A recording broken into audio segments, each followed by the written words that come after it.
Hi, everyone. I'm Mariangela Maguire, and you're listening to Nothing But Now on Transformation Talk Radio. Thanks for joining me.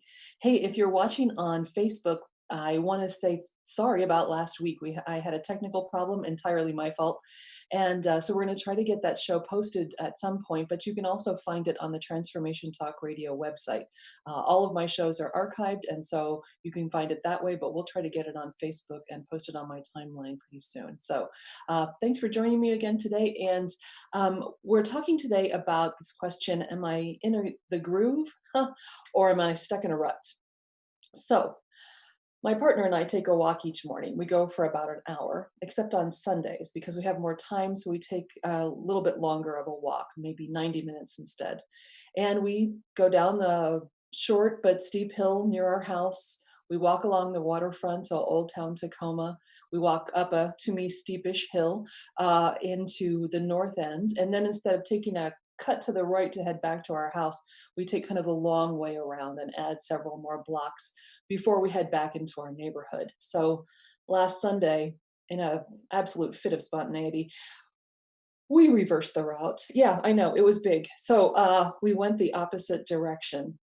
And I know it's really not much of a change. We passed the same houses and the same shops. We saw the same side streets and the same offices and the same schools, even. But we did see them from a slightly different direction. And it was fun to notice that there were gardens I'd never really seen before on that path because I was coming at the houses from a different direction. At one point, we were crossing the street, a street that we're normally going up, and we crossed one direction, we were going down in the other. So we weren't huffing and puffing and just trying to get up that hill. We were casually walking down, and there was a construction site, and we stopped and looked at that for a few minutes, and it's kind of fun. And I got a slightly different sense of how the neighborhoods are connected, seeing it from that opposite direction of what leads to what, to what, to what. I think that daily walk is a gift that keeps on giving if you're trying to establish a practice of mindfulness.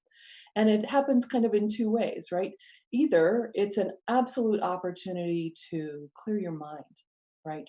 To be on a path that allows you to be absolutely present to the moment, to be noticing what's going on around you. When I listen to Jonathan Faust's podcast, for instance, he talks about sound meditation. I do walking meditations, but one of the things he says is, first notice everything that you hear and notice how far or near that sound is. And then you're identifying it. You can't help it. Language kicks in and you start naming what's around you or what you're hearing. And then you try to let go of the language. And so the same thing can happen on a mindfulness walk, right? We're seeing everything around us. We're absolutely present to what's going on. And maybe we're even a little bit of that judging mind of beautiful flowers, not a great house, right? All of that. But then maybe we can sort of let go after a while and just be there with the moment on the walk. But it can also have another kind of mindfulness practice, right? Routes can become so familiar that we are absolutely lost, right? We are lost in our minds because we don't have to pay attention to where we're walking. It's so familiar. We're just moving, and our minds are either deep in the past or flying off to the future until we trip, or maybe forget to look both ways before we cross the street, or until we change our routes. That's how I think that mindfulness in that daily walk has really been helpful to me. Because whether I'm, in a sense, succeeding by being present to the moment and walking, or whether I'm, and I definitely want to use quotes around this, failing by allowing a kind of mindlessness to take over. When I notice that, because I am going to trip, I am going to change the route. Something is going to is going to do what Byron Katie calls push me. It's going to push me back into the present, into noticing what's happening around me. And when that happens, I can again, without judgment, bring my mind back to the present, gently, with kindness, and continue my practice, continue practicing. So, as I've been working on the show this week, I've been really thinking about the similarities between these two words, these two ideas of grooves and ruts. And I've been aware that all the topics that we've been exploring on Nothing But Now, it's easy, and with this as with the other topics, to kind of fall from mindfulness into mindlessness, from a walk where we're fully present to the moment to a walk where our mind has taken us on a ride. So that's what we're going to talk about today. We want to we want to talk about understanding how ruts develop in our lives and choices we might make about addressing those ruts. But of course, it's always important to start with breathing. So this is Lori Cameron's 3 deep breaths, and I want you to um, hold when you get to the top of that inhalation. I want you to help me reinforce letting the exhalation be longer than the inhalation. On that first breath, we just pay attention to the sensation of the air entering and exiting our bodies. On the second breath, we simply notice any place in our body where we're feeling tension and we relax. And then on that third breath, we set our intention for this moment. What do we need right now? So if you will join me, breath number 1, just pay attention to your breath.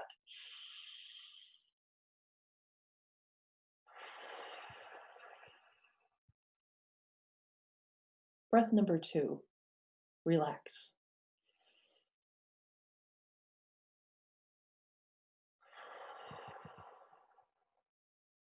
And breath number 3, set your intention for this moment.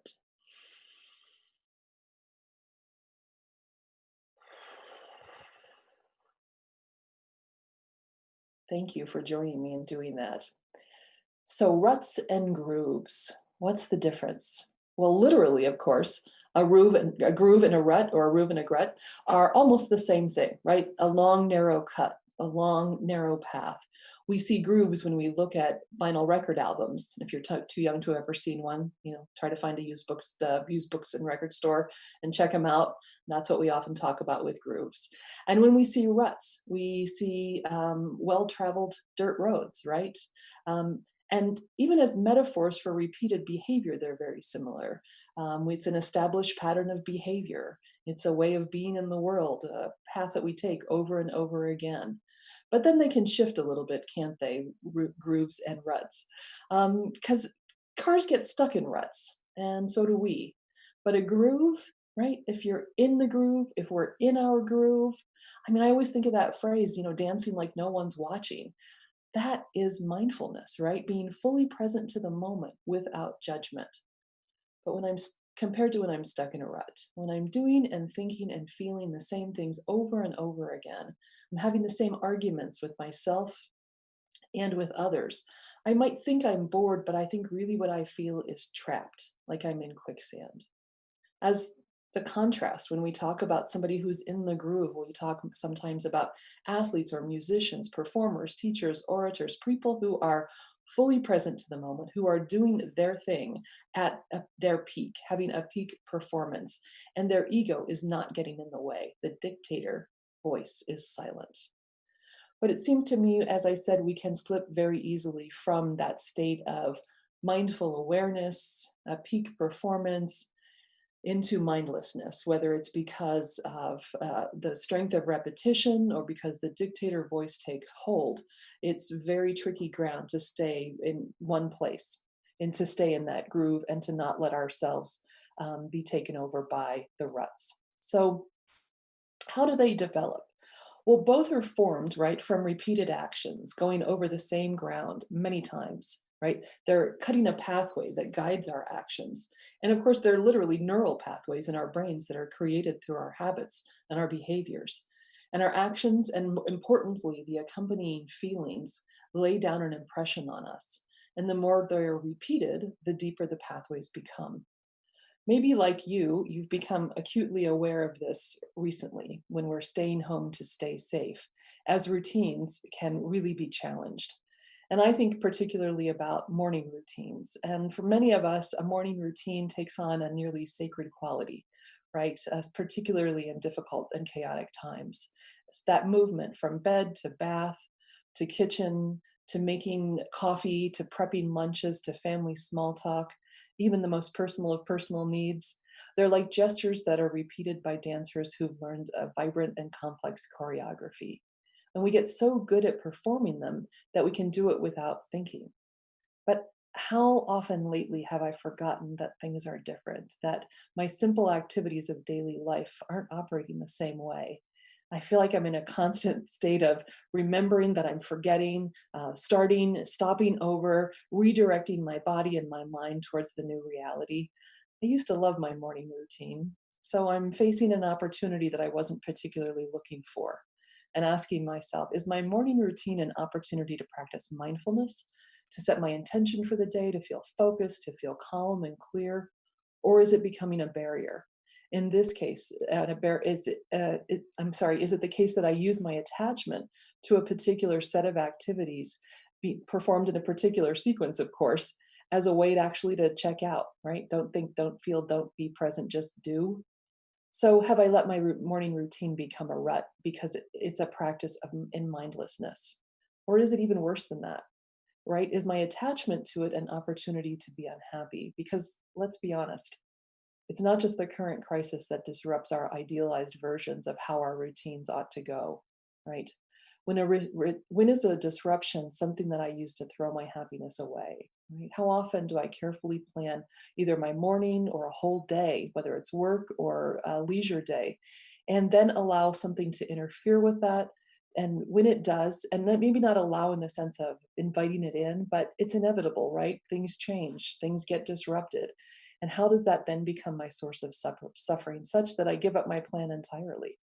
And so a routine is not then a source of liberation of mindfulness, but something that the dictator voice can use to say, to punish me for failing if I fail to live up to that routine. And that child voice that we've talked about can just say, wow, life sucks, doesn't it? So we're going to take a break. And when we come back, we're going to keep talking about what are these ruts that we get ourselves into, such that even self care, if it's just checking boxes or going through the motions or doing it to be doing it, when we're not bringing our conscious awareness to the present moment without judgment, we can let ruts establish that really make us unhappy. So you are listening to Nothing But Now on Transformation Talk Radio, and we'll be right back.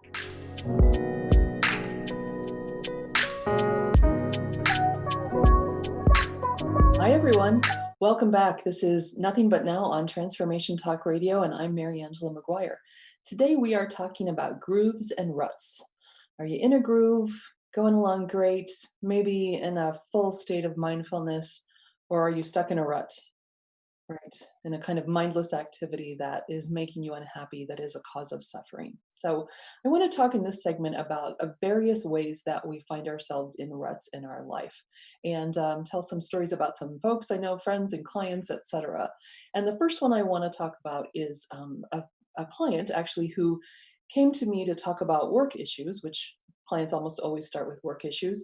But she told me in the course of a session that she and her husband were quitting smoking. And she wasn't really there to talk to me about smoking, but because I had just gone through this life coach training, I had read a book from another life coach, a woman named Jillian Riley, called How to Stop Smoking. So it was a great coincidence because it gave us something to talk about. My client, Anna, had read a different book about quitting that was similar, I think, in tone.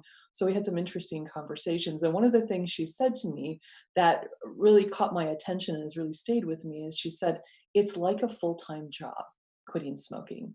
And we had some interesting conversations about how that was possible, that it was like a full-time job.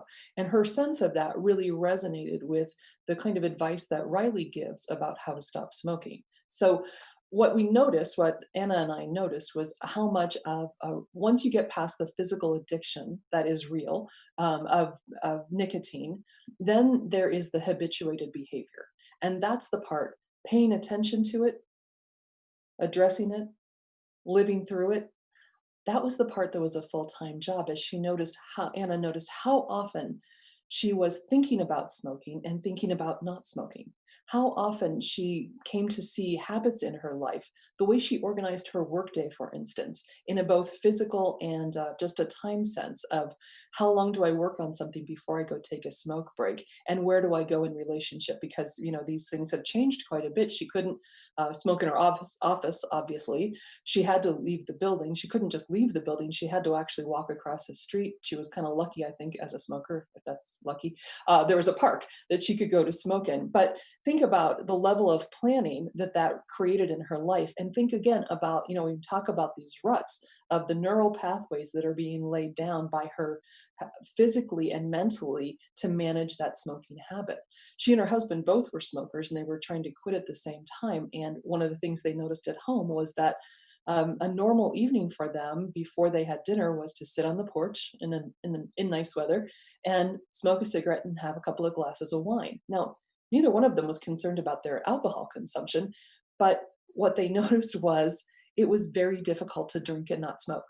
So now this other habit that was pleasurable became a source of challenge and suffering. And so what Riley argues and what Anna really noticed was that bringing her full attention to that feeling, that urge to smoke, to retrace herself and her life through those neural pathways of how she organized her work, how she organized her time, how she and her husband had fun in the evenings and relaxed, took a lot of effort. And sometimes with smoking cessation, the advice is that when you get the urge, distract yourself. And Anna, consistent with Jillian Riley, really went in the opposite direction. What she found was that she had to really sit with the urge, right? And in a way, this is a very powerful Buddhist principle, right? Because it will pass, right? Nothing stays the same. Constant motion, things are moving all of the time, even when they look perfectly still. So she found, and Riley concurred, that by sitting with the feeling, the urge, she could allow it to pass. And what Riley adds to that is this question, or this notion of asking yourself, giving yourself permission and saying, I have a choice. I have a choice in this moment. So it's about really bringing almost radical kind of level of mindfulness to the moment to say, yes, I feel the urge to smoke. I want to smoke. I can sit with this. I can, in a sense, wait it out. I can make a choice. I can make a choice. I can make a choice. That's really the theme of the book. So, but Anna really noticed this pattern and how complex it was and how deeply embedded it was in her life. Similarly, another person I've been working with has been talking to me about the idea of being trapped in a rut of what she characterizes as lethargy.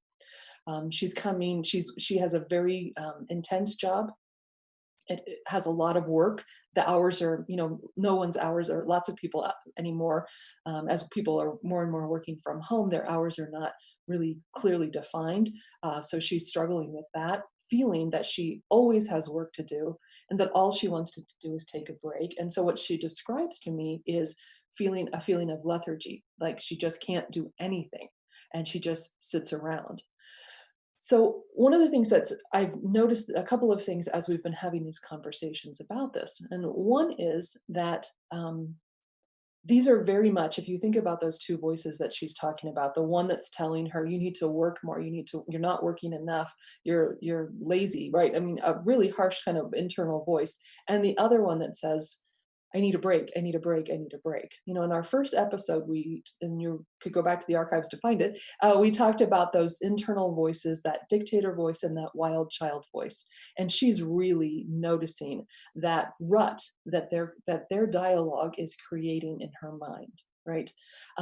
What's interesting about it is that neither voice is actually truthful, right? If she talks to me about how she spends her time, she does a lot of work, but it never satisfies the dictator voice. It's never enough work.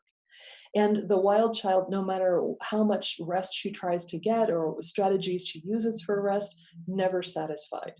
So what we talked about was, what would it mean to notice, first of all, and this is what we say about those voices, is how do you create some space, right? So that those are voices you are observing, you are the witness to those voices, your essential self sees them, hears them, notices them, but is not them. So that's one step that she's working on, that's proving helpful, is creating the space. And then being able, in a sense, to address them, to recognize that they both, have her good intentions at heart. They just don't have a particularly functional way of going about helping her get them.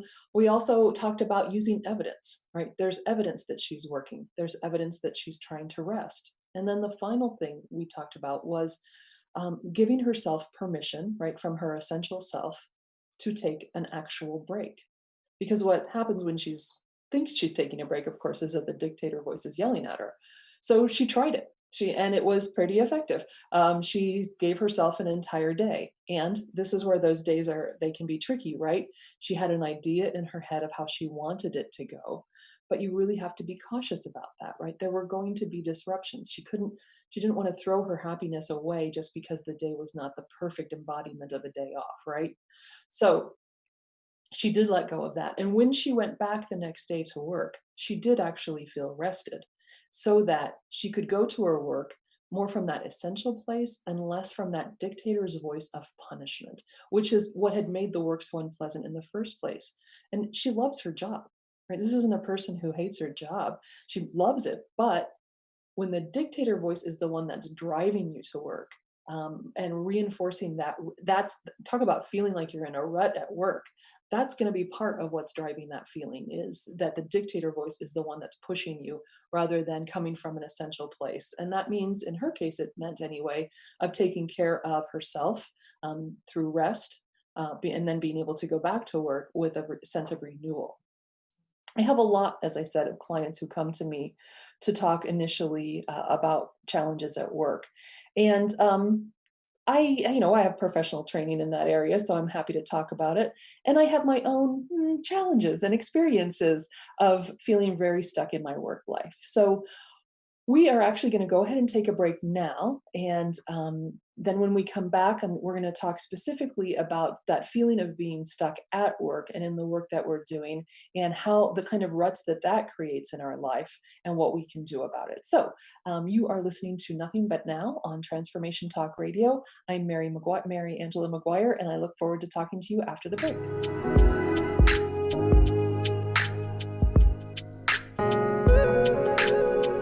Welcome back. You are listening to Nothing But Now on Transformation Talk Radio, and I'm Mariangela Maguire. So we're talking about ruts and grooves, and particularly at this point about ruts at work, or ruts around the work that we do. And of course, it would be nice to think that work was in its own little box, but I think we all know, no matter what kind of work we do, it can, the feelings that we have about it can bleed into the rest of our life. And what we're going to talk about in a minute, that Eckhart Tolle calls the pain body, can have a huge impact on how we do our work and how we think about our experiences of work. So the other day, in the spirit of why not go through every box in the house since we're home all the time, I went through my third box of books and papers and files from what I now think of as my previous lives. I've been through a box of stuff from graduate school. I've been through a box of stuff from my early days of teaching, and the boxes, very Forrest Gump of me. They're like chocolates. I never know what I'm going to get when I open them because they're not labeled. The other day, the box I went through was from my last few years working at a small college in Minnesota. This was a job I loved. The last 4 years I was there, I worked in the dean's office. I was an academic dean, and it was actually a very great job for me because um, I was good at it. It was challenging. It really called upon my deepest capacity for listening to another person, particularly a person I might have disagreements with, in a way that was designed to understand, to communicate to them that they were being understood, and not to be in a place of simply trying to refute whatever it was that they were trying to tell me. So I loved that part of the challenge of the job. I left the job after 4 years, and really for two reasons. One, my partner took a job in Indianapolis and loved Triumph's work. And so I wanted to be with her, and that was important and a reason to leave the job that I have never regretted. The second thing was, even if she hadn't gotten that job, to be honest, I would have left the dean's job and simply gone back to the faculty. Leadership had taken over the college, leadership that is now gone. They are having a beautiful renaissance as a result. But leadership had taken over that my co-dean and I did not agree with, and we felt that we couldn't work for that leadership from a place of integrity. So we left. We both left the dean's job. He went back to the faculty, and I moved to Indianapolis. And so I'm going through the box the other day, and the last things are dated from June of to the year that we left. Um, Cards, nice cards from people. Those were great to see. Memos about the troubles, because they were troubling times there. Exchanges of emails and letters. A couple of newspaper articles. Yikes! About the things that were going on. So it was not only did I not know what was in the box, but I didn't know what emotional impact it would have to go through the box. So, as I said, the last items came from early June, and by within a couple of weeks, we had moved to Indianapolis. And here's what I remember from that summer: heat and humidity. Right, I'd grown up in Columbus, Ohio, so I understood the central Midwest and the heat and humidity that we didn't experience in Minnesota. There was that.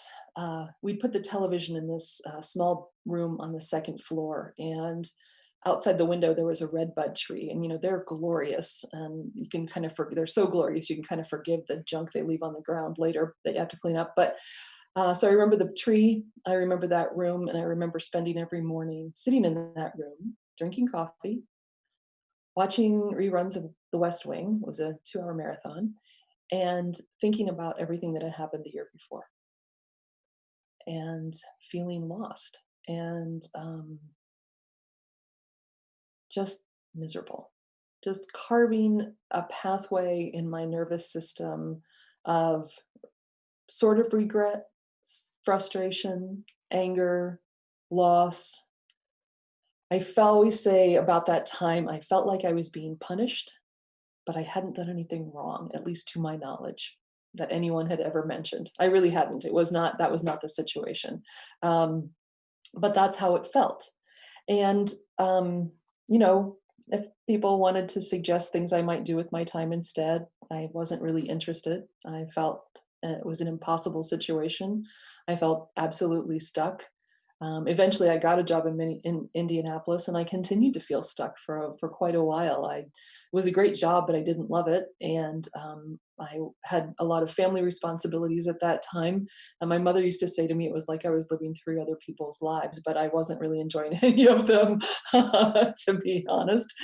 Um, so I the other day when I went through the box, I got rid of almost everything that was in it. I kind of very Marie Kondoed it. I picked it up, I looked at it. If it sparked joy or if it was a clean pad of paper, I kept it. And if not, I let it go. Because the thing I held on to from that time, and I'm so grateful to have, of course, are wonderful, wonderful relationships with the people I knew in that setting. But jobs have a way, right? Even when we've left a job, of keeping us in a kind of rut. And the reason I mentioned Eckhart Tolle's concept of the pain body is that he talks about it as the accumulation, not just our individual accumulation, but even a kind of cultural accumulation of emotional pain. And we tend to hold on sometimes to certain aspects of it. So when I left this job that I loved, of course, it it was not only the pain of that experience, um, because physically there was no pain, right? I didn't have a broken leg. Um, I was sad, and I couldn't let go of the sadness. And of course, that sadness was about loss, and it taps right in to the part of my pain body that's all about loss, right? So it found a perfect place, in a sense, to lodge itself. Um, I've been had a couple of friends in the last couple of years who have left jobs and have been in very difficult situations before they left those jobs. And what I noticed in both situations was that these are very high performing people. And at some point in their particular job that they were in, they felt a loss of confidence from their supervisor. And there was nothing that they could do in terms of work productivity or success that counterbalanced that. There was nothing their bosses could say to, in a sense, take back or release whatever they'd communicated that was a kind of loss of confidence. They were just really stuck because for both of them, they had pain bodies too that were all about fear of failure, right? Of feeling never good enough. And so when a trusted, in some cases not always respected, supervisor says on some level, in some way, I've lost confidence in you, it just absolutely comes together for them and says, oh yeah, right, I knew I was a failure and you just confirmed it. And so that too, for them, became a kind of rut that they were stuck in. It was hard for them to leave the job because it felt like a risk, but also because they were going to take that pain body with them to the next job, or maybe not even be able to get another job because they were so, in a sense, feeling pushed down and like a failure. Both of them have managed to move on, but they have to keep a close eye, really, on those feelings, on that rut. And these are people, and I'm it's very important to say this because they're people both people I admire deeply. They're really, really good at their work. They can get into that groove and they can be and absolutely fully present to what they're doing without judgment. But there are things, a loss of someone's confidence in them, that is going to be very kind of a dangerous place for them in terms of managing their feelings and dealing with the rut that kind of shoves them into. So, um, Tolle talks about, when he talks about the pain body as the accumulation, the energy field of an accumulation of emotional pain. And he says, we have two kinds of responses. The instinctive response is a response that we have to when we're in the face of danger, and that a direct response to an external threat. But that's different from emotion, which is the body's response to a thought. And that's one of the things we've really been talking about in this, wanting to be students of our own mind, is to notice not just what's happening in our mind, but the impact that what's happening in our mind is having on our body. So this is always a process of discernment. When am I experiencing conditions over which I have no control, or where there is a threat to a risk to my health and safety, versus times when I am experiencing conditions that I may not like, but they're familiar. And that gives me a feeling both of disquiet and unhappiness, and in a weird, twisted way, safety, because it's familiar. It can certainly happen in our personal relationships, and that's a place where we need to have some deeper awareness. I was working with a client recently who had gone through a breakup of a 4-year relationship. And people often talk about this when they're in that breakup throes. It's sort of like the addiction to smoking or almost anything else. There is the immediate response. He was surprised. It came from his perspective, it came out of the blue. But then there is the lingering, right? There's the reality. This person says, we're not going to date anymore. And then there's the emotional pain I attach to that I may find myself getting stuck in, right? Like a car in the midst of a deep rut on a muddy road on a rainy night. And he talked about how hard it was for him to drive around the city he lived in, that every time he saw a place that he had been to with his partner, back he went into that groove. And that groove that was all those questions: why did this happen? I thought we were fine, right? All of that self-recrimination and regret. And in my early conversations with him, my goal was simply to listen, to let him let it all out.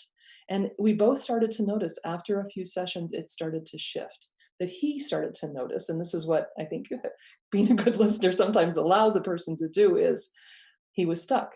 I'm telling you the same stories over and over again. I'm really holding on. And so we talked about, why might we hold on in a situation like that, to those feelings? And he really noticed two reasons. One was a fear that if he wasn't in crushing pain, that it said something about his relationship to the other person, that he hadn't really loved that other person. And the second one was, it was a kind of reminder, right? It was the dictator voice saying, don't let yourself get hurt again, right? Remember how painful this is. Experience the pain over and over so that you never allow yourself to be vulnerable again. Like that, those dictator and child voices can really be the source of getting stuck in a rut. So we're going to take a break. And when we come back, we're going to talk about some practical applications of what to do when we're stuck in a rut, and connect this to some things we talked about in last week's show. My name is Mariangela MaguireAm, and you are listening to Nothing But Now on Transformation Talk Radio.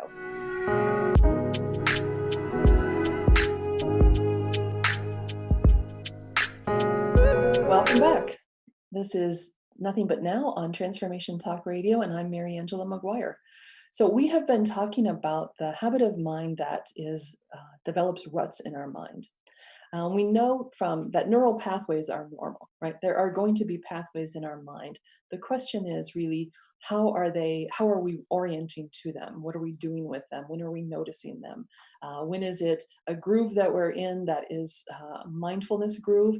And when is it a rut that is either mindless activity, and even mindless thinking that is negative and fearful and makes us unhappy.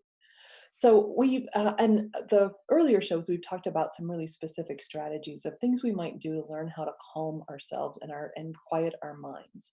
So I hope you've noticed and found a couple of practices in your everyday life, whether it's doing the dishes to do the dishes, whether it's making the bed to make the bed. Some practice that maybe is short, that you're going to do it anyway, but ideally you're alone. You can concentrate fully on that activity and notice, at first trying to simply pay attention to the exact thing you're doing, as mundane as it might be, to think about nothing but making the bed and allowing yourself to just be present to that, to noticing that your mind will inevitably wander, to bringing it gently back to the present moment, and afterwards paying attention to, where does your mind wander? What are the habits of mind, particularly the ones that are the cause of suffering? So I have a couple of other things that I encourage you to think about doing, things I learned from Martha Beck in the life coach training that I went to, that are ways to just kind of play with the energy field. And that's what this first one is. So her recommendation is, and this is a little bit harder to do now because we don't often leave the house, but when you do leave the house, or even just with the people who are in your house, if you're living with other people, um, she suggests trying this two different ways: to walk into a situation, preparing your mind ahead of time by saying, um, this is a miserable situation. Nobody likes me. Nobody likes me. Everybody hates me. I'm just going to go eat worms, whatever that little ditty is. And notice what the energy is like around you when you go into that situation. Now, I'll confess, I'm a chicken, and I never did that part of the exercise because I didn't like it. To be honest, I naturally thought that sometimes, and I didn't really need to practice it. But the opposite is also a great way to sort of play with the energy field and notice the energy field that you are helping to create by your presence, by your energy. And that's, of course, to do exactly the opposite. I used to walk into the building where I worked, and as I walked, there was a long flight of steps up. As I walked up that flight of stairs, I would, feeling like a fool, say to myself, everybody loves me, right?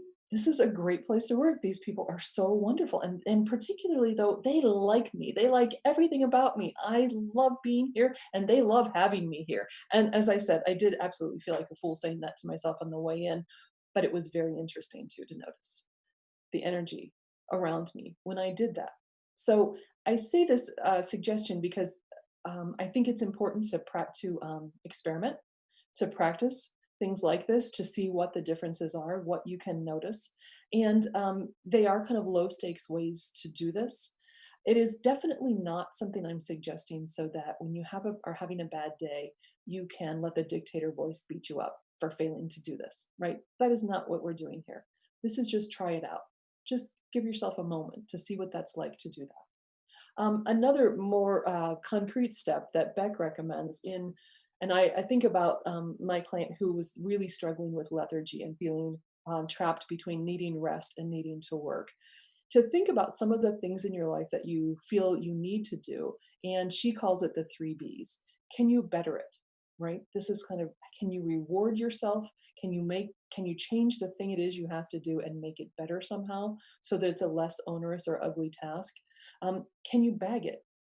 How often do we fail to ask ourselves, is this really something I need to do? Is this essential? So bag it sometimes. And then can you barter it? Is there a way to trade off with someone else? And I just think that's helpful to keep those three things in mind because we often use the things that we need to do, work kinds of things, chores around the house, as allow the dictator voice to punish us into doing them so that they never feel good. So if we can find a way to better it, that can be very helpful. I think we too rarely ask ourselves, does this really need to be done? So sometimes it's important to bag it. And then barter, whether it's with our family or our coworkers. There are things, I don't like to clean out my car. I'm never going to do it. My partner's not great at washing the dishes. I'm very good at that. I don't mind doing that because she's going to do something I don't like to do. And it's okay. The dictator doesn't want you to do that. That's the thing, right? That's that sneaky voice that's going to always try to keep you in line. I don't have as much time for this as I'd like. So we're going to talk about this a little bit more next week. But I really want us to talk, and I apologize for leaving this to the end. I was a little chattier than I meant to be. But I want to talk then next week about how is it that racism from particularly white racism directed at other people. Like, there's another kind of not real clear about that, but how is it that as white people, our racism is a kind of rut that we get stuck in? And what can we do about that rut? And then the second aspect of that is um, in terms, and next week's topic is compassion for ourselves and others. I think we need to talk about how is it that as whites, our behavior that we may not even understand or perceive as negative towards a person of color is throwing them into the rut of racist, of feelings about racism that they have experienced in their life. In other words, I don't think most Black people, for instance, African Americans, or any people of color in the US, walk around thinking about their race all the time, right? Any more than I walk around thinking all the time about my whiteness, which is unmarked, but also about being female, for instance, or being in a same sex relationship. That's not top of mind for me, but I can be thrown into thinking about it by someone else's behavior towards me. So, how can, as whites, we become consciously aware of behaviors we may be performing, not necessarily that we think of as overt racist acts, right? But other questions we ask, behaviors that we engage in that may be pushing somebody into that kind of rut unintentionally. And how can we address that? I think that's really critically important. So we're going to talk more about that next time because I don't want to shortchange that conversation. Um, so what have we talked about today? We have talked about ruts and the ways in which neural pathways develop no matter what, right? We are the repetition of our behaviors, familiar feelings, we're going to create pathways in our consciousness. So the question is, when can we bring them to conscious awareness so that we are creating pathways that we want to have? You know, the practice of mindfulness is a neural pathway that we can, through repetition, expand in our lives. Just as fearful and negative thinking can be pathways that we reinforce over and over again.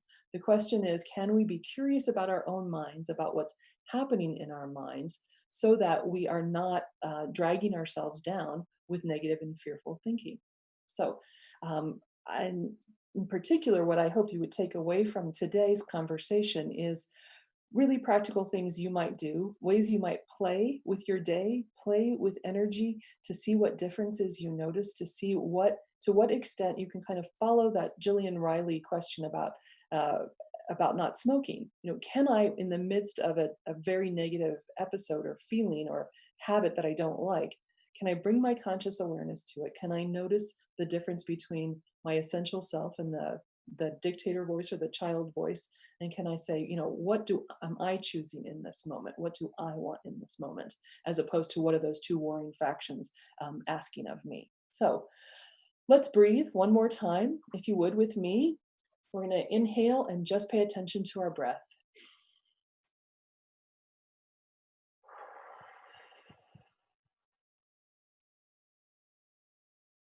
We're going to inhale and relax.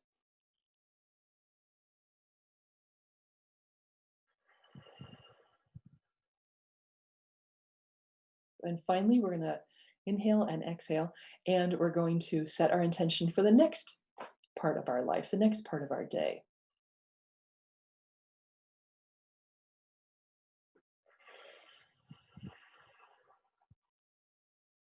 If you would like to find out more about working with me on these very issues about mindfulness and my work as a life coach and a communication coach, you can go to MaguireLifeCoach.com. That's Maguire, Maguire, lifecoach.com.